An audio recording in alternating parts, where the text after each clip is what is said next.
All right. Hey, good morning, Rise City. Can we say thank you again to the youth for leading us today? What an incredible song that speaks to multiple generations, that the same consistent, faithful God of centuries and millennia past is the same God that we stand on a firm foundation upon today, and he will be the one that continues to lead us until Christ returns. And so we're excited this morning to spend a little time sharing with you just kind of the heart that we have here at Rise City Church in terms of next generation ministry. And we use that phrase, we're referring to birth through the end of high school and kind of just the different ministries that take place here. And so in just a moment, I'm going to have our next gen pastor, Mariah, you've already seen today, as well as our youth pastor, Anthony, and his backwards hat. He's going to come out here as well. And I'm going to interview both of them. But I want to kind of set things up this morning simply by sharing an experience that my wife and I got to be a part of about a month ago that really stirred our hearts and feel like it's a good place to kind of be as a launching pad this morning here in this conversation I want to have with Mariah and Anthony in just a moment. But about a month ago, my family, we went to family camp at Forest Home, which has now become an annual tradition that we do each year. And the week that we were at family camp coincided when the high schoolers were at their camp. And it's the same place, just different parts of the property. And so one of the evenings, Jamie and I went over to spend time with the high schoolers just to see how things were going. And we had 37 high school students that came to camp, which was a record number, which was incredible in and of itself. But when Jamie and I got over there was a little bit of kind of a franticness about kind of the people's attitudes because one of the students was missing. And I think some of the students thought that I came over because someone's missing, like, oh, here comes Brandon now because we're in trouble. But I just happened to be there, and I was like, oh, that's nice. You're missing a student. Well, hopefully we find this student. And so for the next probably 15, 20 minutes, they're on the radios, they're trying to figure out there's a student. And eventually he shows up. But here's what I experienced in just this moment. In the 20 minutes that this student, they couldn't find him, what I came to discover was there was a large and growing passion and camaraderie that was building amongst the high school students. And the previous couple of evenings, they just had some really great times together in worship. I guess the night before that, they'd got very vulnerable and really opened up a lot of the things going on in their life with one another in small groups. And so now that one of the students was missing, it felt like one of their own, and they were all highly, highly concerned. And so when this student was found, and he wasn't really found, he just took a walk, and so he was fine. But,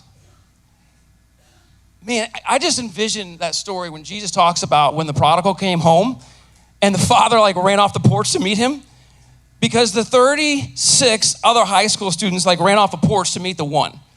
And we're gonna have some pictures that come up, but there was this deep concern that someone was missing, that something had happened.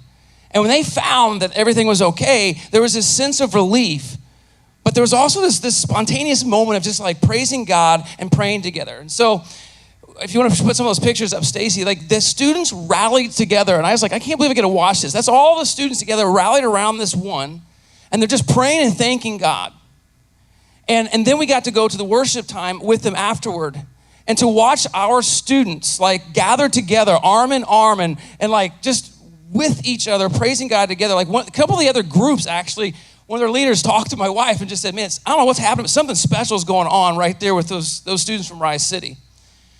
And what I would tell you is what I came to discover was the night before, that sharing amongst the students was super intense because they were sharing all the things that they were dealing with and the things that they were struggling with. We'll talk more about that in just a moment.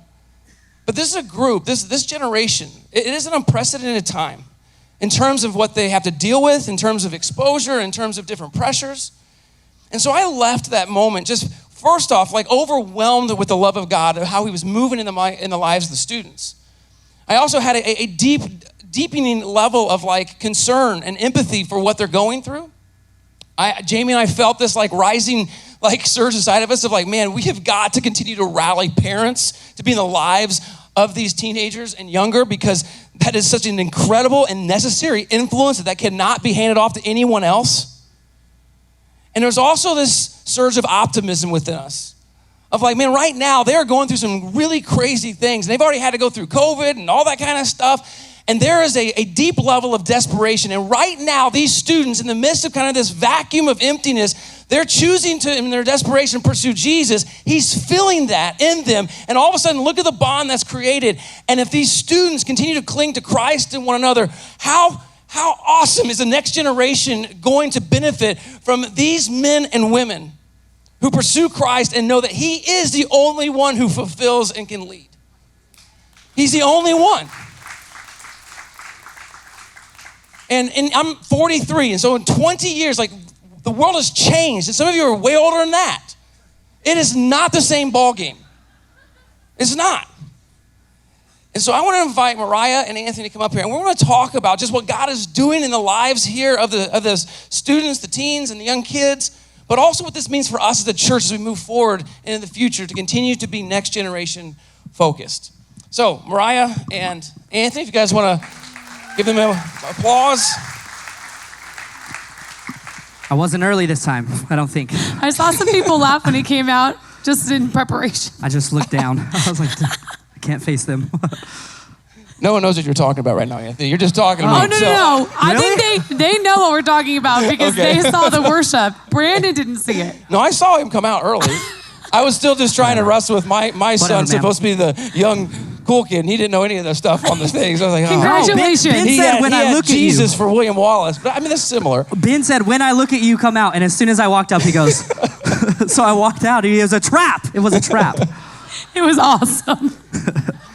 All right, so both of you, let's start just by some highlights, some things you are observing right now in the Next Gen ministry, whether it be with the youth or in the kids, that you're encouraged by and you're seeing God work, and it's really important for this whole church to be aware of. I'll go first. Go for it. So many things, Okay. man. I have so many things. So Brandon already kind of shared like a big story that happened at high school camp, but what's cool is if you don't know, we actually go to camp twice. So we go with high school and then we go with middle school. So we took 37 middle schoolers, had 37 high schoolers, had 70 middle schoolers signed up, ended up taking 68 of them, and it was like just as big in its own way.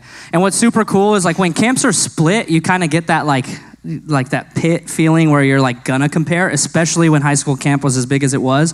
But God showed up just as much at middle school. So one of the things that I thought would be cool is just sharing with you guys, like we had an altar call night, and it was like they gave people the opportunity to accept Jesus, and then they gave people the opportunity to basically stay committed to Jesus.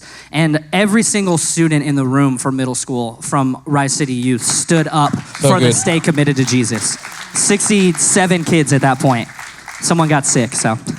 But 67 stood up. And getting back from camp, I know there's always like a camp high that kind of like carries people through stuff, but what's been really cool to see as the youth pastor and like a friend to all of them is they are inseparable right now. Like camp was not just like a moment that defined camp, but a moment that defined their spiritual relationship with Jesus for what I believe is gonna be the rest of their life. It was a total foundational piece for them. Yeah, and so it's cool, like being back, I mean, every Sunday, like I'm tired, ready to go take my post-church nap, and they're like, you wanna go to Cane's again? I'm like, bro, where are you getting this money? Like, what is happening? Cane's like $80 for 2 wings. I'm like, what? But yeah, so the camaraderie has been insane getting back. Kind of what you were saying, I've never experienced a high school camp like the experience that you guys had. It's like there was a special, like just hand of God over that time for those students.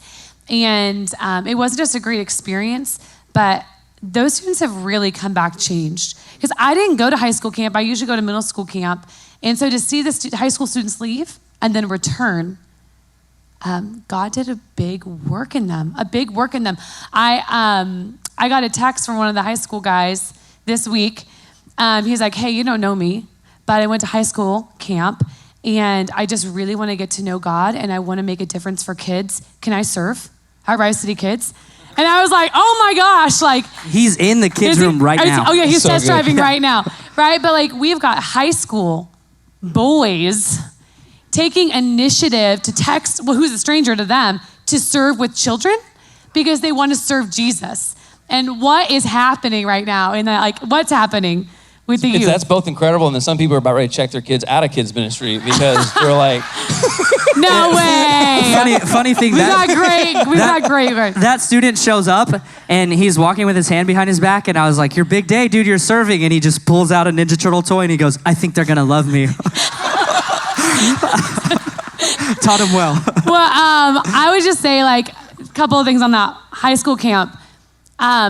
17 of our students went to camp this summer on additional scholarship given by you guys who just walked up to us and said, who needs help? I'm gonna pay for them. We had so many people. So good, yeah. So cool. We had an additional $10,000 come in the months of June and July to send more kids to camp who couldn't afford the camp experience. Because going to camp is quite expensive now. And as part of the Christmas offering, you all contributed to make sure every kid had a $400 scholarship to start with. So it really would not have been possible. Yeah, and as the Next Gen department, our leaders are so encouraged by you, by the Church of Rise City. It's so exciting to get to serve with the next generation at a church that is so behind them and is so behind the leaders that, you know, from all the way from scholarship and camp down to like when that 3-year-old takes you out in the lobby and you definitely drop your coffee everywhere, you guys are so nice about it. You guys are like, oh, what a sweet little boy. I have 3rd-degree burns, but he's cute. You know, it's just a great place to be in the next generation. So for both of you who, you know, this is a passion, it's also your profession, but like maybe share with us just for a moment, like whether it be from scripture or just what really motivates you to want to give so much of yourselves to investing in the next generation. You know, if you don't know my story, I did not grow up in church. Actually, the complete opposite. And one of the things that when I think back to like my teenage years, one of the things that hurts me now, but is definitely part of my story, is I did not have a solid role model. Like the people that had influence in my life were not good people. And that's probably why I ended up in so many not good situations. But I started following Jesus, and I remember talking to my uncle who's a pastor, and I was like, dude, I feel like I'm in love with this idea of church. I feel like I love Jesus. I'm following him. I believe in him. And he said, how? And I remember like when he said how, being like, that doesn't even make sense to me. What do you mean, how do I believe in Jesus? How do I follow Jesus? And over the years, the more I've chewed on that, the more I'm like, dang, that's so true. Like my actions in my life should be a mirror and like reflect my relationship with Jesus. So for me, like being able to step into hopefully a seat of influence in a teenager's life, it's everything. Being able to play a part in their how, not just say why you should follow Jesus, why Jesus matters, but how you can actually prioritize your relationship with him, it's everything for me personally. All of that. Yeah. I came at it from a totally different angle. I had a really solid family growing up. They would bring me to church. But so many of our students finish with their church experience and move on from Jesus, as if graduating from school and graduating from church were the same sort of a deal. And the stats right now are telling us that 60% are leaving their faith after they leave high school. And that just stirred something in me of like, no. And why? And that the why was the bigger question. Why is this happening? And so I just got like, God put a fire in my heart to invest in the next generation in a way that developed an authentic faith.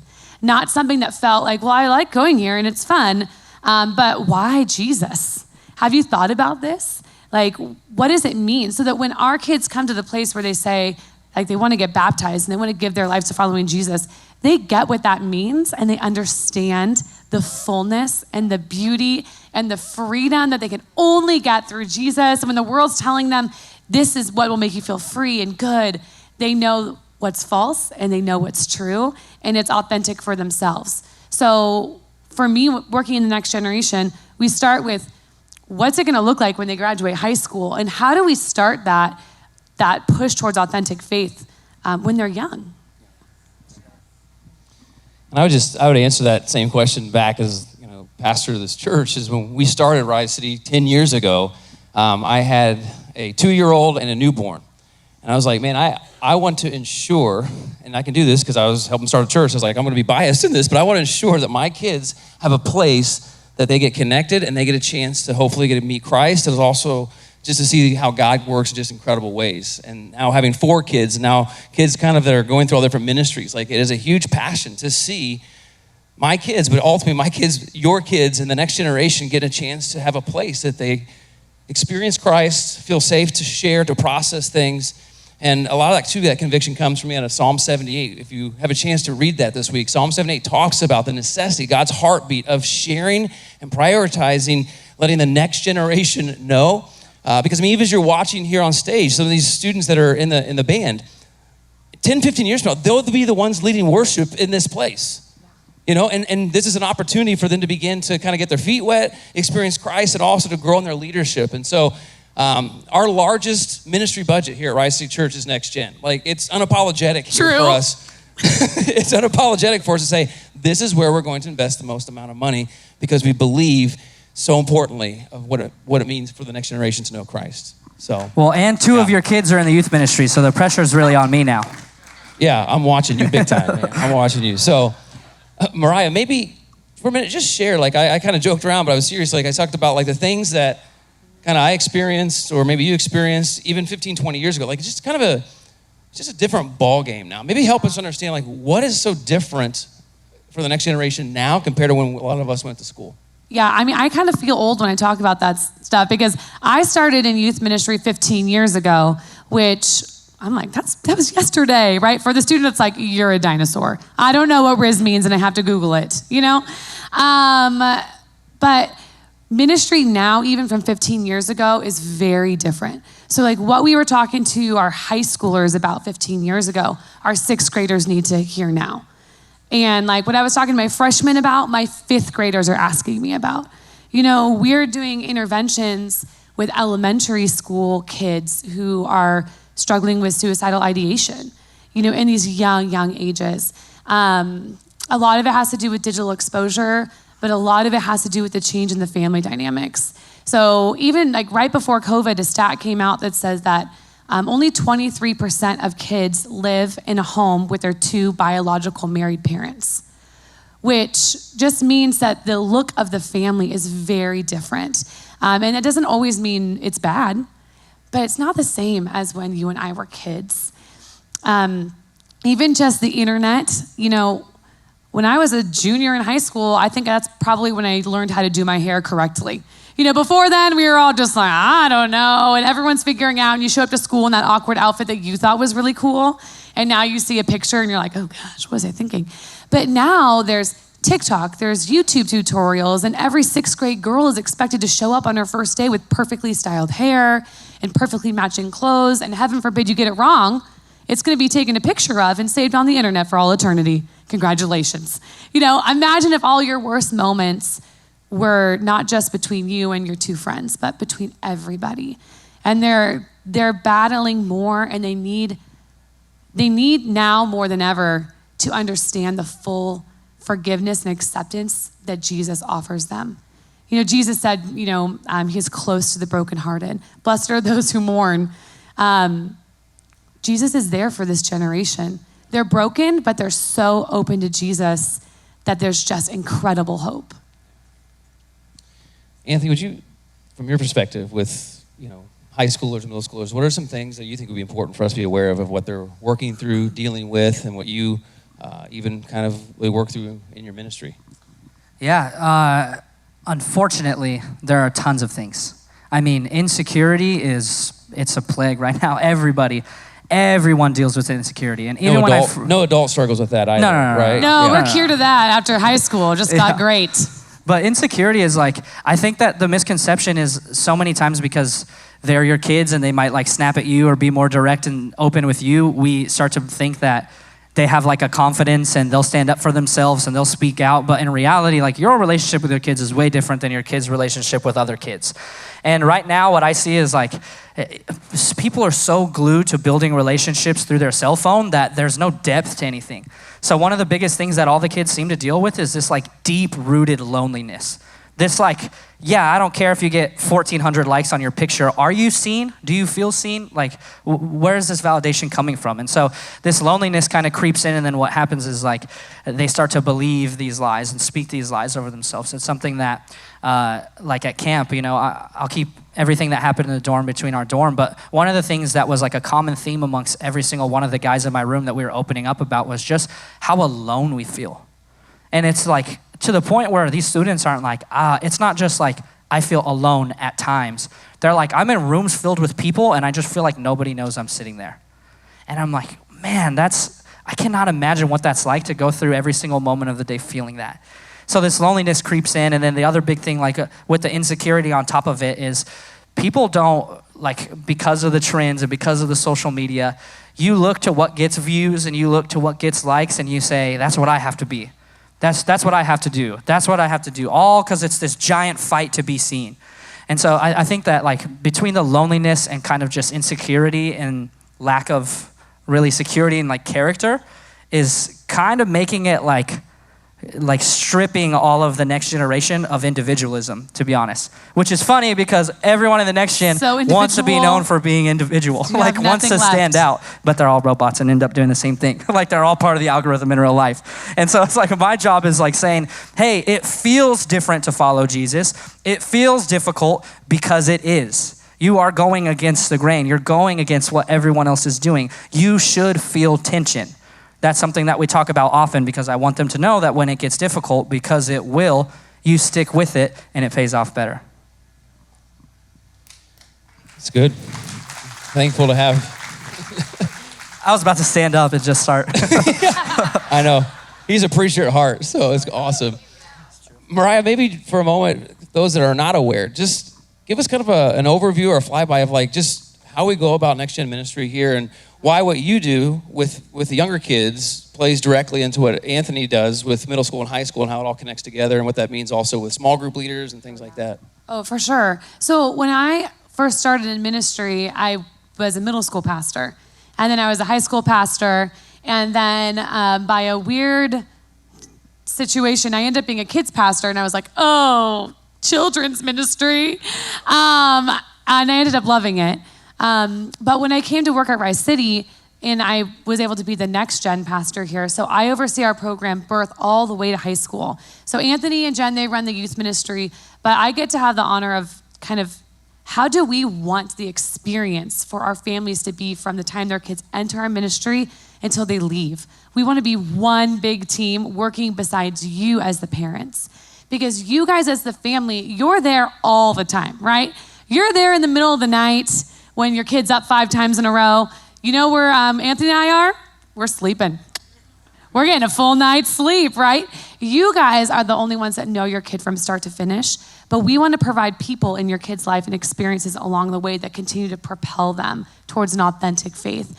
So with the end in mind, we make our entire kids ministry small group focused. So when your kids come into our ministry, they're not thrown into a room with a bunch of other kids. They're placed directly into a small group with 5 to 10 other kids and an adult leader.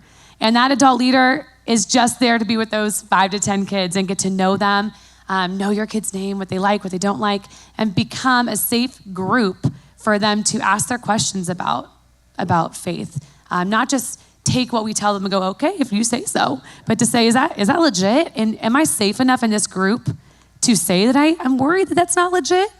And those are the kind of places we're creating for your kids. So we give them a small group with a small group leader. We give you guys parent resources to track along with what they're learning so you guys can keep the conversation going at home. And then every room has a large group teacher that actually brings the message that day. So like Anthony teaches that large group in the high school, middle school ministries, and then the middle schoolers break into small groups to talk about it. And we've got that all over the kids ministry. So it's a really simple formula, really big results. And the most important person in the whole shebang is Jesus, right? Right, but besides Jesus is the small group leader. And they are the ones that are helping your kid take the message from just something they heard to something that they're experiencing and living. But as a small group leader, you don't have to prepare a lesson. You don't have to cut crafts. You just have to show up and know your students. That's your role, and it is incredibly powerful. Anthony, how about you? Anything you'd add in terms of just with middle school and high school, of maybe what's different in your emphasis in both those different age groups? Yeah, so a little bit different is kind of the freedom realm, I would say. So with middle schoolers and specifically high schoolers, but definitely with middle schoolers, they get more freedom as they get older, just in the sense of like, when it's a baby, you need to hold them, then they learn to walk, they start to do it all on their own. Well, one of the cool things about that is we offer small groups and service leaders too, but it's like a whole kind of new approach to it when you're add that freedom in on top of it, like I tell this to the leaders all the time, but they don't just do like ministry or minister to the students, but we legitimately do life with students. Like I know that's like a total Christian saying, but where our leaders are at games, our leaders are at restaurants, they're having kids at their house. I mean, Jen, if you don't know Jen, she's somewhere in here, I can't look everywhere, but Jen is phenomenal. Yep. Phenomenal. Definitely like she's a crucial part to this ministry as every other leader. But since high school camp, there has not been maybe 2 days in a row where there aren't 13 plus teenagers at her house in the pool.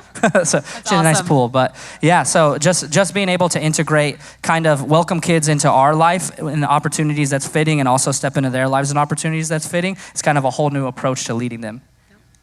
I know when we started, Mariah, you were really passionate about the statistic of, some of you may be before having kids, post having kids, not having kids. You're like, well, what's this Sunday have to do with me? But the small group leader thing really is an invitation to all of us to invest, because as they were looking at students, particularly coming out of high school and going to college, that those who were most prone to stick with their faith were those that had at least 5 adults in their life that were still kind of engaged with, investing in them, someone to talk to, 5 along with their parents. And so having small group leaders that hopefully stay with your teenager and stick with them creates opportunities for when they go to college that they're not feeling like they're abandoned, they're on their own, and it actually leads itself to a greater flourishing in their faith. Yeah, it's not Sunday school teachers, it's small group leaders. And so what I was saying earlier, 60% of kids are leaving the faith after church. So there was a long-term study done. What about the other 40? What made them stick? 5 meaningful relationships with a Christian adult.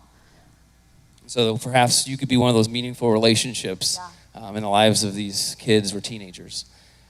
Just kind of a final question, and it's probably like this in every generation, but the younger generations usually always looked down upon and ripped on, right? So it's like, oh, those millennials. Oh, yeah. Now it's the Gen Zers. Yeah, we're out of the hot seat now, millennials. We're going to go. We made it. So as opposed to being a church that looks down on the next generation, we'd rather lift them up. I would love each of you, just for a moment, when you think of Gen Z, and I don't even know what the title is after that. Does it go back to Gen A? I don't know. Ramps back around. But the next generation, what should we be encouraged by and inspired by when we think about who you get to interact with and minister to on a weekly basis? I think that this is the most hungry kind of group of kids that at least I've served in the 3.5 years I've been in ministry. Not that it's necessarily different generations, but I think that while culture can be super damaging at times, sort of this this idea of influence that everyone's chasing, that's a powerful, powerful thing if it's done right. And so what I think is cool is the ambition of this generation. Oh, they are go-getters. If they're led right, if they're motivated right, if they know who they're following and they're secure in their identity, man. And I say this, like I told Robert this the other day, I think it was Robert, we were talking, but there's literally no greater missions field than public school. like to show up on a Wednesday night and be able to tell them, like I said earlier, how to follow Jesus, and then say you can see that kind of fire, and then, well, I just don't know what to do, so we talk about it. It's not just like, okay, think about it for 4 more years, and then when you graduate and you're 18, go make a difference. No, I'm like, well, tomorrow when you wake up and you go to school and you have 7 class periods with a bunch of strangers who you don't know, who don't go to church, that's where it begins. And so when you learn to harness that influence, it's like, it erupts. And we've seen that in the high school ministry. Yeah, this generation's on fire. I mean, I don't know what it is you think that, what people talk down about Gen Z, but they're passionate. They're willing to go after it. And here at Rise City, we have over 40, close to 50 middle and high school students that actually serve in the kids ministry, which is an enormous proportion. The majority of them serve in the kids ministry, and the second they graduate and they're eligible, they're back in and they're giving back. So I don't know if that really clicks in your brain, but they set an alarm on a day they're not required to wake up so that they can come here to work with the next generation, they themselves. And that is so inspiring to me. They're at it, guys. Yes. They're at it. They inspire me. Can I say one more thing? Sure. What I think is cool also that it all stems from the same issues we talked about earlier, but like I said, when led through, those issues become extremely crucial for who they are. But one of the cool things with students is the same way that they have trust issues in relationships with people, the same way that they are constantly searching for deeper meaning in relationships with people, it's the exact same thing with God. So when they get that and they see how deep and endless a relationship with God actually is, it's something that's like, you just can't change. And Robert said it last week, but I say all the time. He's getting a lot of shout outs. I'll dial back on the Robert stuff here. But he said it last week, but something I always say is nothing changes lives like seeing a life change. And we had that happen at high school. Not once did I say, I'm praying you guys choose to get baptized, or I hope that there's baptisms, but this generation is so hungry that they got a taste of what a relationship with God looks like and feels like at camp. And it was like every single meal, I'd have another kid, Mr. Anthony, I want to get baptized. Anthony, I want to get baptized. Anthony, when can I get baptized? Hey, when's the next baptism? I want to get baptized. And then, of course, they picked a creek that was 20 degrees. But we ended up baptizing that many kids. Like, that's what happens. You know what I mean? Like, when they're so hungry for God that they get a taste and they go, they run. You almost have to be like, slow down for a minute. Let's piece it together. 13 of the 37, is that correct? 13 or 14 of the 37. 14 there. 15 total. 15 total that got baptized. We baptized one when we got back. There at summer of the 37. camp. And as we kind of transition from this point, we would love for you to be able to kind of hear some of their stories and see firsthand just God moving in their life, and for you as a church to be encouraged by that, because you are involved, whether you're serving the kids ministry, whether you help scholarship them as you give, and that money goes to different ways to resource Next Gen Ministries, or perhaps you just are praying for them and no one knows it, but you know you're praying for them. Hopefully this video will be a deep level of encouragement to you. And if you do want to get more involved, let us know. On the back of that card I mentioned earlier, is a way for you to take test drives. Man, we need more mentors and small group leaders invest in the next generation, because that's who we want to be as a church. And I know my commitment, and you'll hear about this more over the next month as I share, is going to be a lot of investment also into the family units, and just saying, how can we work together? Because Christ is the answer, but not everyone's looking to Christ as the answer. But God has equipped us as families to be able to point our kids in that direction as well as ourselves. So take a look at this video, be encouraged, and maybe say a prayer for each one that you see that's shared. Like, just be praying for these students, and then our worship team is going to come up and lead us in another song that's really going to hopefully just bring us all together in the same heartbeat. So check this out.